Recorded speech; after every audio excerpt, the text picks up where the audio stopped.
Yeah, man. It's so funny because I've seen a couple of your videos like online. Really? Yeah. So No I shit. was like, oh, when you signed, I was like, oh yeah, Blyzzrd guy.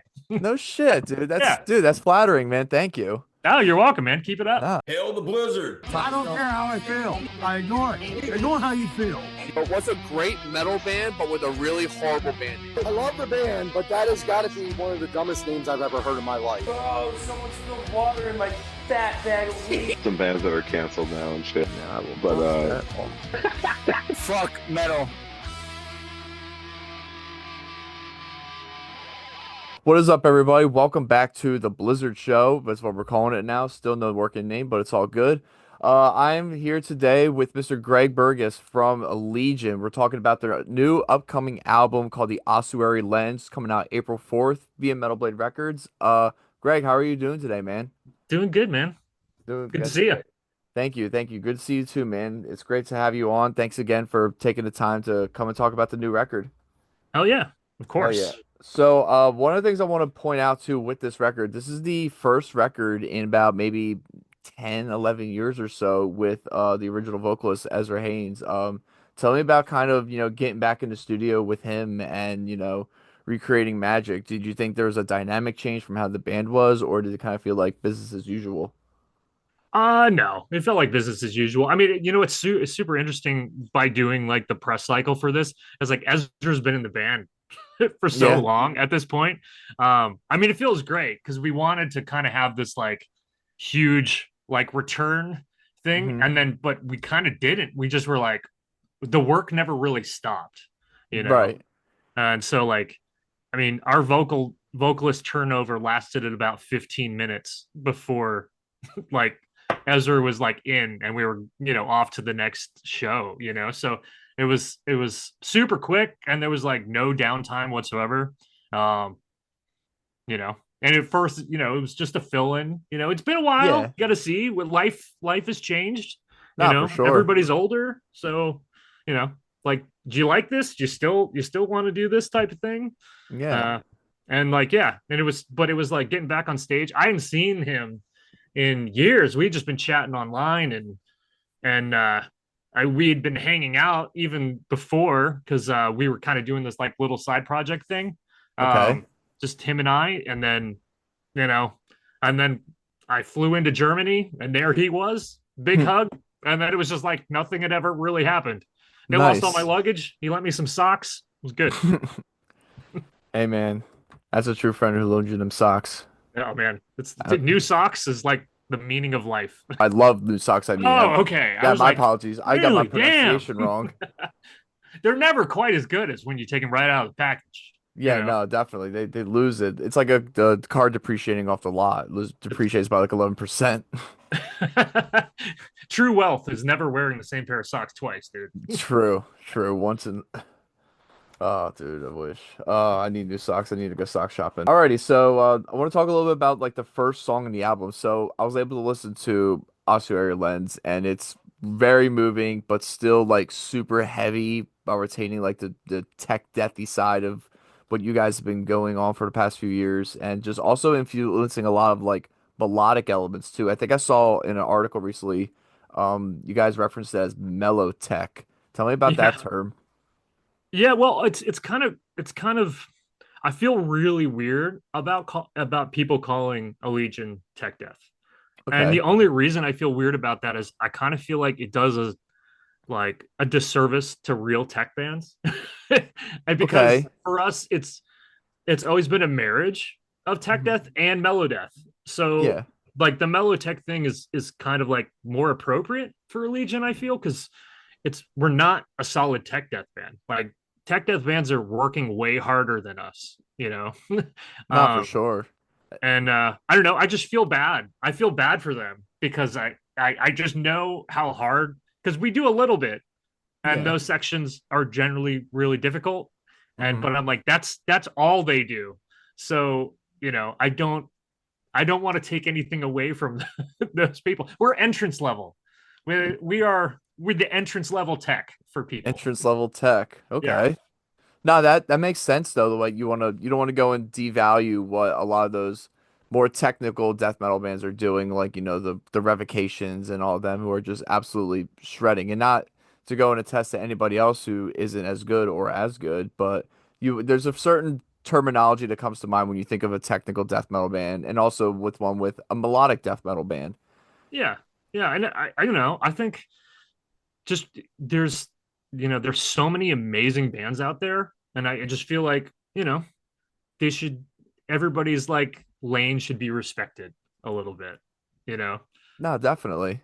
No, definitely. And I think you guys have a really good way of like blending the two together too. So where like you could go and take inspiration from like that earlier Cataclysm, or like, and you're even wearing a Septic Flesh too. Like Septic Flesh is another great melodic death metal band. Like I hear that in your guys' songs. Yeah. Well, thank you. Yeah.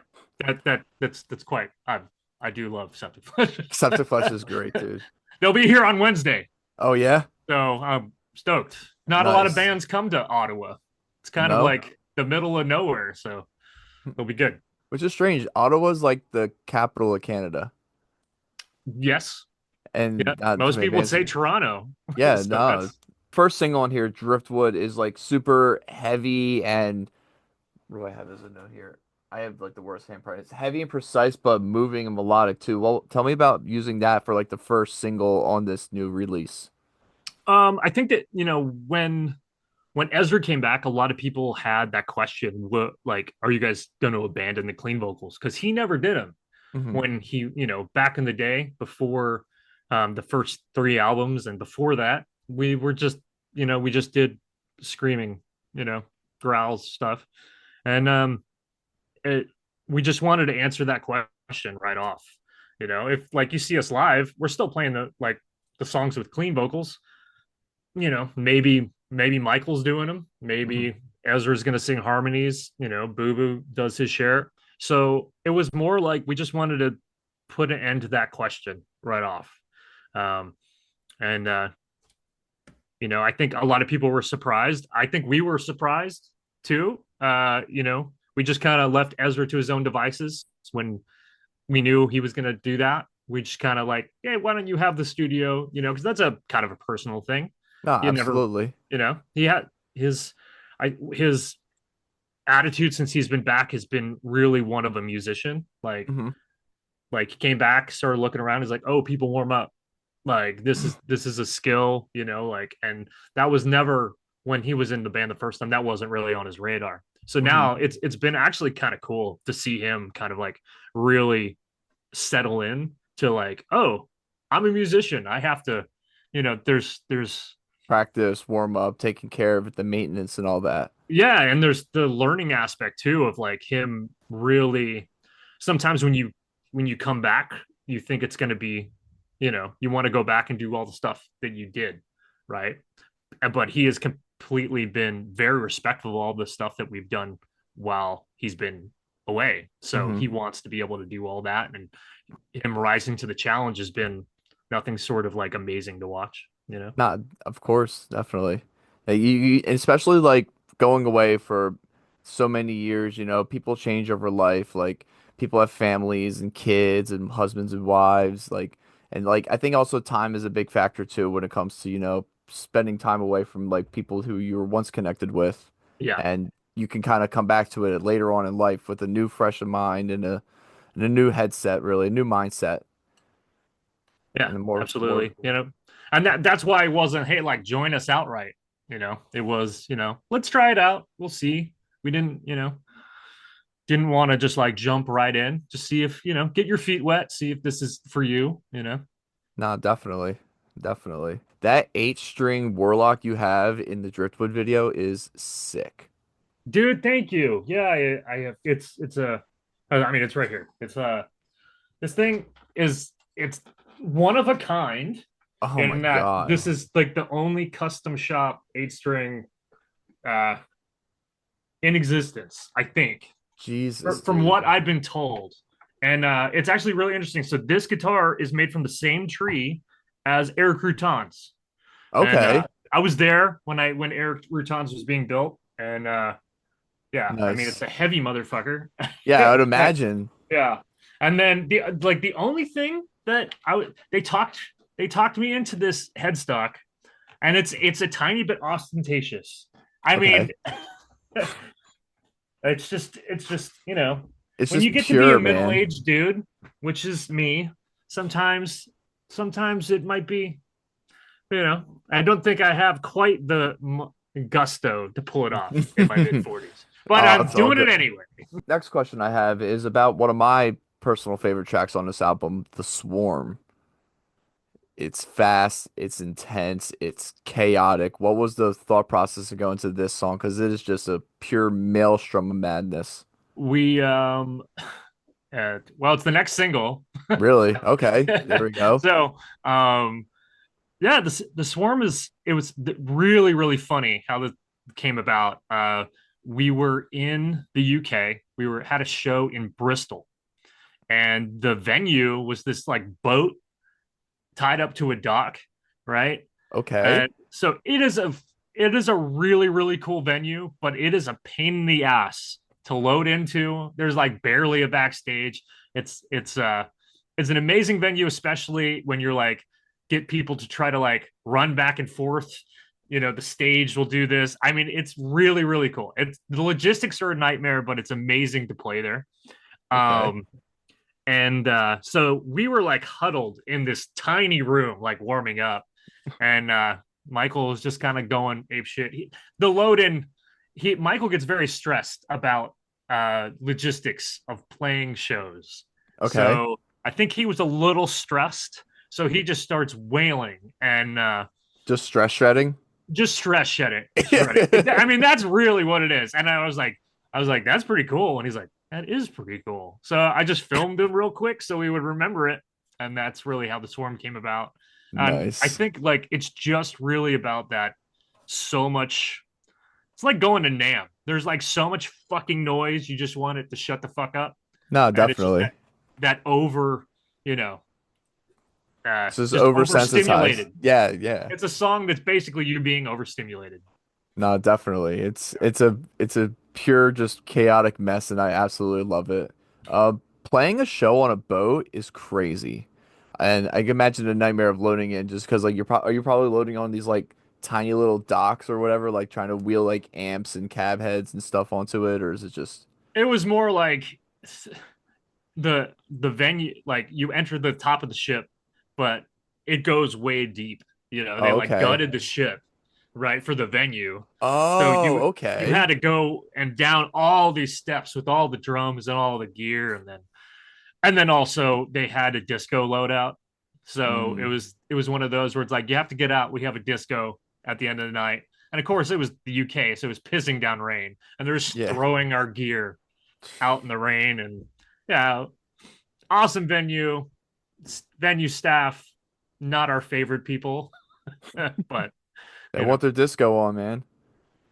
sorry, They wanted their disco on that they night. wanted their disco. They wanted the real money. I think the show was sold out.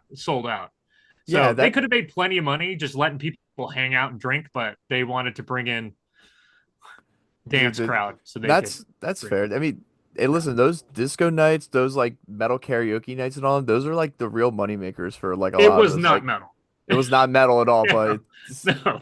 but for some reason though, they keep booking them. They're big money makers for these venues, dude. They're incredible, And and you know what? As much as I bitch, we want the venues to stay open so we can keep playing. So maybe I should just shut my mouth. I also do like it too when a show gets over at 10 o'clock on a Friday night. I'm like, oh, I have my night. Thank goodness. Yeah, I could go yeah, home yeah. and just enjoy myself. Kind of going on the opposite side of the Swarm is one of the longer songs on the album, Dark Matter Dynamics. Really showing off a lot of the band's just musical prowess from everybody from these very precise precision drumming to just your intricate guitar playing. Tell me a little bit about that single. So that single really came about um myself and just a friendship blooming between myself and Adrian Bellew. Um, growing up, going to school for classical guitar, I kind of like dipped my toes into the steel string stuff while I was Okay. in the university playing like Michael Hedges and Don Ross and stuff. And so I always just really loved the steel string acoustic players. And so seeing Antoine Dufour and you know Andy McKee, And and Adrian, like I saw Adrian video a bit like called String Slinger, and Okay. I was like, this guy's awesome. And I just followed him on Instagram, and he turned out to be a huge metalhead and loved the band. And he's like, we should do a collab. And I was like, well, okay. So Nice. that song was originally just supposed to be a duet with me and Adrian, and then I just kind of ran with it, thinking, dude, we can make a full band out of this. Why don't we do something special? I don't know, like trying to bridge like that finger style acoustic playing with metal. Don't know if it's really ever been done. Trying to break new territory. No, Hopefully people definitely. like it. You know. Yeah, man, it's something. It's definitely ear catching because it does come out of like a little bit of left field, Yeah. other than the intro refraction, which is very much like that sort of same steel string style guitar playing. Battery also almost sounds like a battery intro. I have here in my notes with that, but I don't know. It's just very pleasing to the ear and definitely brings out a lot of just flavor to a song. I think Yeah. it adds a Thanks, little man. something. Yeah, I mean, refraction and chaos theory were written as one song. We just People don't want to sit through my classical nonsense. They can just hit that skip button. No, I love it. I think it's great. I think it's a great like welcoming. I always love. Also, I just love that you have a song that's called instead of just intro, you just have a title for it. That's a pet peeve of mine that I love that bands do. Just add a title to a song, even if it has no vocals or whatever. It's the 59-second guitar melody. Give it a Yeah. title. It's beautiful. Um, but yeah, nah, dude. Do you have any personal songs on this album that kind of stick out to you personally as a one that you wrote or one that you're like really proud of? I mean, Dark Matter Dynamics is like a huge one that I'm really proud of. I'm really proud of Chaos Theory. Um, I think there's a lot of special songs on here. Driftwood is really special because it was the first song Boo Boo, our bass player, wrote for the band, but he wrote it for Apoptosis. So 2 albums Okay. ago, he wrote that song, and we just weren't ready for it. Like our ears weren't accustomed to a different writing style, and he came in, and I think he was kind of bummed out his song didn't make Mhm. Apoptosis, and then we were getting songs together for this. I remembered I thought it was a gold mine of riffs, but sometimes when you're presented with a new song and it doesn't have vocals on it, it's just a whole bunch of music. You have a hard Mhm. time kind of making sense of what's what. And so I thought, I was like, let's revisit that. And it wasn't that. It definitely had these repeating sections and all this stuff. And the idea was, maybe let's go through and try to rearrange it, make it a little bit more a Legion-esque. But Mhm. it didn't need it. Honestly, it was really awesome from the get go. We did, myself and Jeff did a little bit of like tweaking, but it wasn't changing anything he wrote. It was just kind of like trying to get this. We made a concerted effort for shorter songs, just because we got sick of writing 7-minute songs, and then we're doing a support slot. We can only play like 5 songs before Yeah, our the half in hour is up. So we were like, let's write some shorter songs, have a shorter album, and so it's just cutting out a lot of cutting some out the fat. a little bit. And Yeah. the stuff we cut out was actually really sad. It was really good, but Hmm. we had a goal in mind, and we met it, and it's really awesome because to get it's kind of a special song in our history because it's Boo Boo's first, and to Hmm. bring it back and actually get it out there, I think is really wonderful. So Nah, definitely. It's like there's like a certain like gratification to finally have that song kind of like finally be released for 5, 6 years, how long it's been since that album cycle. yeah. Nah, dude, it's really good stuff, dude. I love it. It's a great first single, first introduction for everybody for this album. So kind of wrapping up the interview here, as we kind of wind down too. We'll talk about this upcoming tour that you guys got, a co-headlining tour this upcoming spring with yourselves, Warbringer, Skeletal Remains, and Summoning the Lich. It's a full US run. Yeah, it's really awesome. Like, we Yeah. played with Warbringer. I don't know if we played with Warbringer before. I know we played with them at Milwaukee Metal Fest when they Okay. first brought it back the first year. We were Mhm. back to back on that, and we had toured with Chase Becker before, when he was in Ex Mortis. and so it was it was super friendly, and we really I love thrash music, so um, I'm really excited to hit the road with those guys. And then basically what it was is it was two tours really kind of coming together. So I know Warbringer was going to do a headliner with Skeletal Remains, and then us and Something the Lich we had kind of our own thing going, and then we just kind of put them together for a full package. And I don't know, it should be a really good time. I'm really excited about it. The lineup sick. Skeletal Remains is really sick. I'm really excited to play with them, and I love Summoning the Lich. So Yeah, it's they're super sick too. yeah. Like, everybody on this band has like something new that they just put out. Like Skeletal Remains, Sony Lynch, both of those bands just put out albums last year that were super killer. Yeah. And you guys have an album coming out. Warbringer's got a new album finally coming out after 6 years, I think. That new single they put out sick. It's so heavy, dude. It's It's so good. like It's great. it's like high command vibes I'm getting from them, like that sort of like blackened proto cross thrash style. Yeah. Super rich. I love it. Alrighty, man. So we're about to kind of close out the interview now. I know it's a little short, but always good with that. Do you have anything personal that you want to shout out or give a promotion to or plug to, like a website or anything of that nature? I mean, just thank you. Thanks for having me, sir. No, definitely, definitely. And thank you for coming on, dude. And hopefully I'll probably make it out to one of the dates on the US show tour, maybe. Hopefully, Dude, that'd be sick. That'd be sick. Definitely. We'd love to see you. Absolutely, absolutely. And make sure you guys get your tickets to the Vortex of Violence tour this spring with Warbringer, Allegion, and support coming from Skeletal Remains and Summoning the Lich. And make sure you guys pick up the new album from Legion 2, the Ossuary Lens, out April 4th via Metal Blade Records. Greg, thank you so much for taking the time here and talking about the new album and all that great stuff and just everything that you're doing, dude. Keep it up. Yeah, thank you. Man, Thank you, appreciate man. it. Thank you, man. And thank you guys for watching. Make sure you like, share, comment, subscribe, and I'll see you guys on the next video. Take care, and bye-bye.